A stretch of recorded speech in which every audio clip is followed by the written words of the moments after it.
Today on the podcast, I have a guest that you may be familiar with. He joined me in season 1, and he is an international public speaker and advocate, and someone with lived experience who has a story to tell. And please tune in to his season 1 episode where he tells that story.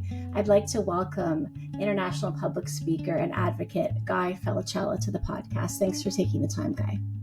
Thanks for having me, Rachel. So, listen, I wanted to have you on today, Guy, because I don't know if you saw or not, but I did a little bit of a soapbox. I actually called it a soapbox monologue regarding involuntary treatment. Because when the Premier made his announcement about beds being allocated for involuntary treatment, I felt sick to my stomach for various reasons. And I wanted to get your insight. You and I both have very different, but both substance use and mental health related lived experience as well. And I wanted to get your perspective on this. This is how they're describing the definition of involuntary treatment. So CBC News has defined it as this, based on discussions with government leaders. Involuntary treatment: care and treatment for people experiencing mental illness so severe that it impacts the safety of themselves or those around them, and they cannot or will not be treated voluntarily. So I have some thoughts on this definition and how it plays in. What do you feel about the definition of how they're describing involuntary treatment and how it fits into the whole picture of what they have planned? Well, I think when we hear involuntary care for people who have chronic brain injuries or chronic reoccurring mental health conditions, and are out on the street and possibly, and using a multitude of substances, obviously the toxic drug supply, which increases their mental health struggles as well. I understand under the Mental Health Act, which has existed in the province of British Columbia, that there's about between 20,000 to 30,000 that are following under that act.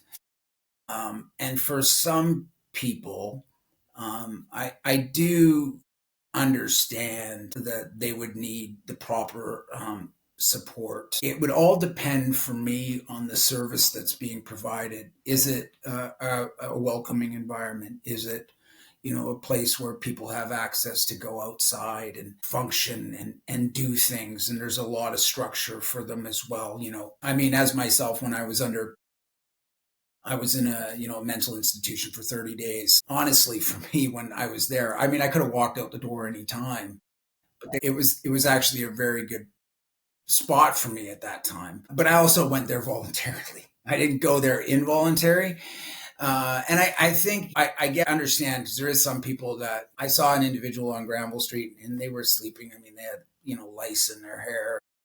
I felt so sad for the person, because I also know how the street would react to a person like that as well. There is a stigma even on the street with how people are treated. And for me, I wished I could have just said, let's just get you into the hospital, get you some IV fluids into you. Let's get your health taken care of. And, let's reassess after 2 weeks, and let's just put you in a comfortable place where you have some things, instead of sleeping on the sidewalk. My views have changed a little bit on the topic. However, I do not support involuntary care for somebody that's homeless, struggling with addiction on the street, and is not willing to go into recovery treatment. That I don't support, because one thing that I think you have to look at is that now we're using these buzzwords to address street disorder, instead of actually saying to ourselves, hey, maybe this person needs a home with attached resources to the home, and that we can work with this person and maybe get them to a place where their health and wellness improves. Yeah.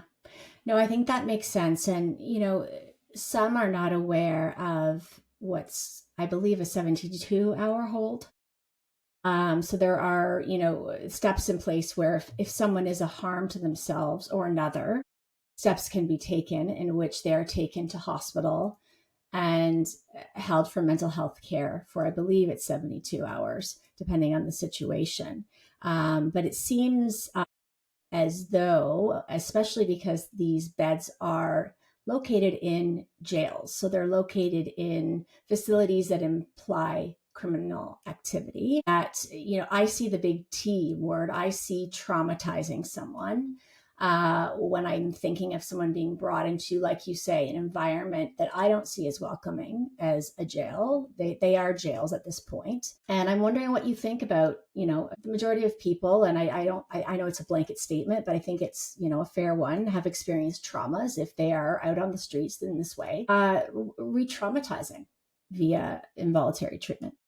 Yeah, I mean, there's that for sure as well. You're right. I mean, you know what? Like, hey, we are all good at understanding how institutions work or being institutionalized. We're good. We become expert at going through the loopholes. And then, here's the thing is that you could involuntarily put somebody into care, and for 3 months they may get some stability, and then when they leave, here's the thing though, if they never wanted to be there in the first place, I'm telling you, they're going to be driven into isolation. And then if they start using the substances alone, they're not going to go to these harm reduction services. They're just, because they're going to be paranoid that, they could get picked up again and brought back to the institution. And then you have that other dynamic that you have to look at as well, is that now, and then you have the combination of the toxic drug supply, which is deadly. This still create more stigma and more harm to some people, which will in turn drive them to use alone. And that stigma in our society has become just as deadly as the drugs themselves. I would love to see scale up more voluntary treatment and more. One thing that I do agree with mandatory treatment. Mandatory treatment is housing, and we need mandatory housing right now. And when we have the housing component, we can then encourage people to make the next step to want to go to treatment.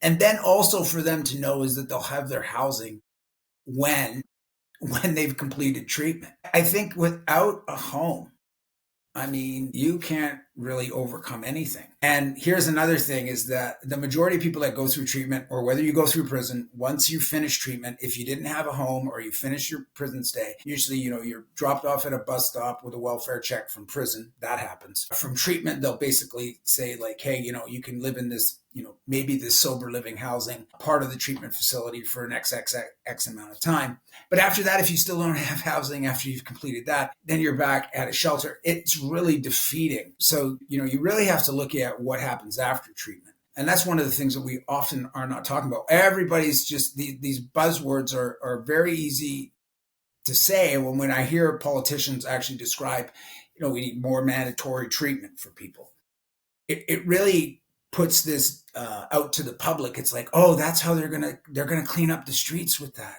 So we'll vote for that, but they actually won't be able to even accomplish it. And the one big thing that nobody also factors, I worked in a private treatment facility. If you don't have a compliant client that wants to be there and they don't want to follow the rules and they don't care about nothing, they don't care what you say, are you just going to think you're going to be able to hold them there and leave them there while other people who may want to be there voluntarily there? It'll be such a disruption, that, and it also could lead to a lot of aggressive outbursts, people trying to escape. I mean, it's just a lot of things that we have to look at. And then if we're talking about, that's what we're just talking about with addiction. We're not talking about that with mental health. Right. Are we going to start putting bars around like recovery housing and recovery services so that people can't just, run away anymore? I mean, essentially, it goes back to actually not making it. That's not therapeutic to me as well. Mm-hmm. It sounds like an idea that has been designed more, and there are components to it, like you say, where people genuinely need, to be had perhaps a serious conversation, or if incoherent, have a professional have them under care for a short period of time to try to convince them to get into care and work on more of that. But it sounds to me like this again is a step to more placate those who are uncomfortable with what they're seeing on the streets, those who are disgusted with what they're seeing on the streets, versus actually helping those in need. Yeah, no, it is one that I question a lot depending on who's talking about it as well. I think that just what you notice with the stuff that's happening, what they're talking about with the downtown east side, they're basically saying like, so if you don't have a home and you're on the street and you're using substances, to force you into treatment. Well, guess what? Mandatory treatment doesn't solve unaddressed housing issues. It doesn't solve the unaffordability issue. And so, and here's the thing is that how long and what is the crime that they're doing? Is it just that they're using substances and struggling with addiction and, they're not breaking the law or not stealing or not shoplifting and all these other factors? I think what you have to look at as well is if you have somebody struggling with addiction and they are committing crimes to support that addiction, then this is a great opportunity for diversion from the criminal justice system. Or you give people the option to be like, hey, here's the deal. The Crown is asking 60 days in jail. We want you to go to this treatment program for 30 days. You pick, And then people like, listen, I'll tell you, if, I was given that opportunity a couple times, but if I was given that opportunity every time, I'm telling you, I would have taken it to say, okay, yeah, which place am I going to go to? Can I see the place? Can you tell me about the place? I know what I'm getting when I'm going to prison. If I'm going to a good facility that is, I could throw out some names of some good facilities that I know personally. And they said, we'll send you here. We'll send you to one you want to go to. How's that? I'd be like, let's do it. Let's try. At least then we've gotten to a place where we can motivate somebody. And then, hey, guess what? Even after 30 days, if it doesn't, after you've completed treatment, and let's just say you go back and struggle again, well, that's okay. Like at least you gave it a shot. I'm happy for you to give it a shot, but listen, we can go through it again. And once people start to, we have to look at encouraging people to keep trying. And that is one of the things that I do. And we all know the end result in prison. It sucks. It's a toxic environment. Nobody gets better there. It's not rehabilitation. It's just straight incarceration. However, on the treatment side of things, I can hang out, have some community events. You're allowed to go to a meeting at night. You're out in the community. It's essentially like a CSO where you're doing your time in the community, but you're part of a treatment facility. You got some supportive people around. You're eating some food. Hey, to me, that's a better option. Yeah. Yeah. Guy, I think that you and I both saw Penny Daphlos did a great series on various elements related to mental health and substance use in Vancouver. One of the issues that I have a real question mark around, and I wonder why more people aren't asking, is have you heard, and I've missed, what's going on in these beds in this involuntary treatment, or voluntary by any means if they're going public, if they're doing the public system, what model, what philosophy, what approach is being taken? Because that is vital when it comes to how someone will do. Private centers aren't required to report, and we don't really know what's happening behind the doors of recovery centers, and that is key. And I believe that that's really an element that we need to explore more. What are your thoughts on that? Yeah, I think, the ones that I work with, they do a bunch of different models, which is great. I do know some that just do AA, NA, and that's great too for that if it works for people, but for a lot of people that doesn't work. And so, yeah, for sure. One of the things that you have to do is you have to include different approaches. And you know what? Not everybody wants to go to an AA meeting, and somebody might want to go to, I don't know, church, or somebody might not want to go to church and they want to go to yoga and have some counseling. Hey, whatever it is that benefits the health and wellness of the individual, that should be part of the curriculum. Now, I guess when you go into the treatment facilities, what I always tell people is to ask exactly, it's basically you got to do your research as well, right? Like you got to understand what you're walking into. And if you're comfortable with that, once you understand exactly how their programming is, you can make your decision that way. Usually what I do is I put out like 3 pamphlets and then I say to people, here would be my 3 choices. They're all great places. You have to pick which one that you think is best for you. And if there's not any in this 3, then I can look at a couple other ones for you. But these are the 3 that I would recommend. And then, usually what happens is that people read over them and they don't know either after they've read over them, and they'll say, well, which one would you recommend? And then because I know the individual or I've worked with the individual, I would suggest, how about this one? especially when somebody's actually looking for just going through a 90-day program. And it depends on what they have after. So I always look for the aftercare, the ability to have sober living access after you finish treatment so that they can stay there and go get a job and, do other things. And so they move Right. to that stage. So yeah, it just really depends on the individual. Okay. As we kind of wrap up, just a couple more quick questions here. One of them is related to, it sounds like this is a concept that's been only kind of half considered. And I'm wondering those who are a part of the decision making process, and whether that group of individuals needs to be perhaps diversified.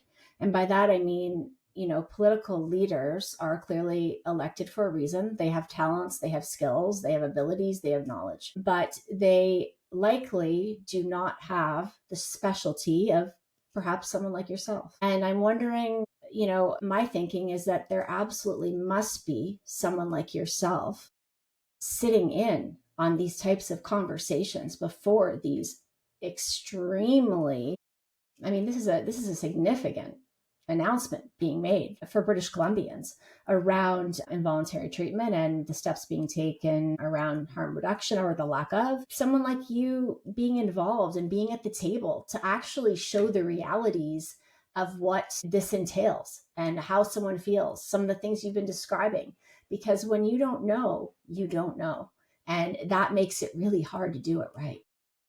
Yeah, I mean, I'm grateful. I'm at many tables. I'm not at all of them though, but I definitely agree with you. I think you need a wide range of people at those tables with different perspectives and opinions as well, and also too, it's like even the a lot of the times the tables that I'm at, even what I say doesn't get done anyway, and so, but you do what you can. And you educate people as much as possible that there's the pros and cons, and sometimes the pros, where a lot of the parents that I talk to is they have a huge desire to get their kids off substances. I couldn't disagree with them one bit. I have kids, you have kids, we would all feel the same way. But I also say as well is that, listen, we have to be really cautious here, because after this 3 months and here, what happens afterwards as well. And then what do we do when they're using substances again? I mean, so it can drive somebody further down the rabbit hole than to bring them up and to encourage them to get places. I'm actually working with a family right now, and unfortunately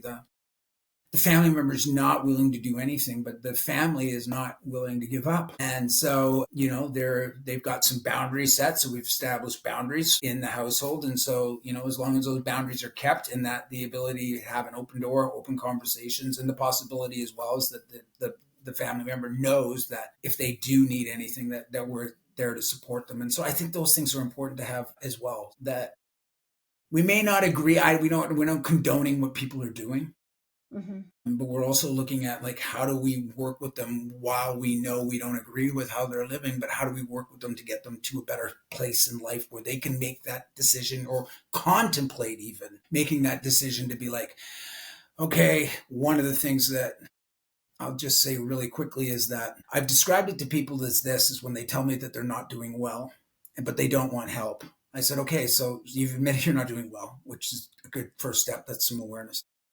How well are you going to be in a year if we don't do anything? Is it going to stay the same, or is it going to get worse? And yeah, I've never seen it stay the same.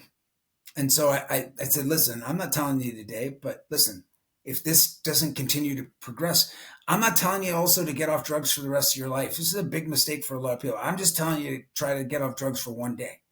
Like, let's just focus on just giving you some rest, clear the fog out of your head, get you some healthy nutrition into you, and then start looking into something else. We don't have to do any of that right now. I just want you to rest and take a load off, watch some Netflix movies, power binge, eat some ice cream, try to do something that is the alternative to what you're doing now, and then we'll go from there. But let's just start there. Guess what? I get so many people to say, okay, let's do it. And you know what? It's been working pretty good. So then that kind of fits well with my final question, Guy. I was going to ask you, what do you think is, I'm not going to ask you for the solution, because if you had it, I think that would be amazing. But I was going to ask you, really, what would you like to see the next step to be? And do you think it is really finding a way to increase resources so that we can really connect more one-on-one with these individuals, so that we can support them in a way that really gets to the core of their individual need?